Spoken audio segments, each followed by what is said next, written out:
بسم اللہ الرحمن الرحیم یا ایھا الذین آمنوا لا تبطلوا صدقاتکم بالمن والأذى كالذي ينفق ماله رياء الناس ولا يؤمن بالله واليوم الآخر ومثله كمثل صفوان عليه تراب فأصابه وابل فتركه صلدا لا يقدرون على شيء مما كسبوا والله لا يهدي القوم الكافرين۔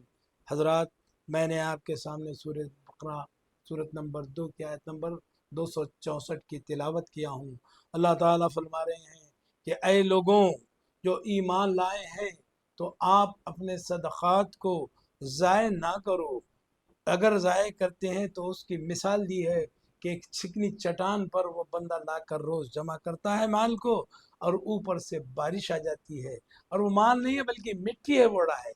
فَأَصَابَهُ وَابِلٌ عَلَيْهِ تُرَابٌ فَأَصَابَهُ وَابِلٌ، اس کے اوپر مٹی آ جاتی ہے اور بارش پڑتی ہے، فَتَرَكَهُ صَلْدًا، اس کو چکنا چھوڑ کے چلی جاتی ہے۔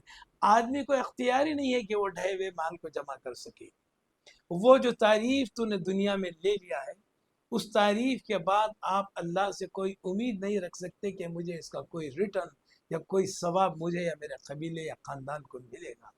اللہ تعالیٰ کا اعلان ہے، تو ہم نے کبھی اس پر سوچا ہے؟ ہم تو کسی غریب کے شادی پر، یتیم کی مدد، بیماری کو لوگ پیسے دیتے ہیں، جیسے کرونا میں لوگوں نے اناج تقسیم کیا تھا، تصویریں کھنچائی تھی اور پیپر میں دے دیا تھا، اور لوگوں کو لائن لگا کے ہم زکوٰۃ دیتے ہیں، تو یہ ریا نہیں ہے؟ یہ دکھاوا نہیں ہے؟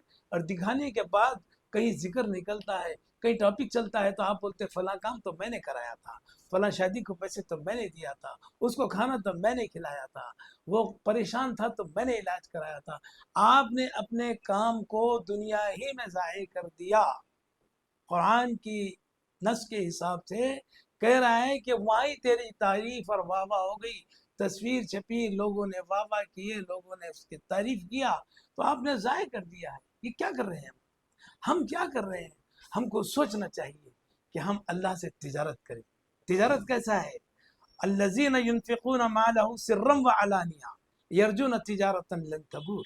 جو لوگ اللہ کی یاد میں چھپا کر مال دیتے ہیں تو وہ اللہ سے ایک کاروبار شروع کر دیا ہے کہ وہ کاروبار آپ کو نہ دنیا میں نہ آخرت میں کبھی برباد نہیں کرے گا، ہلاکت میں نہیں ڈالے گا۔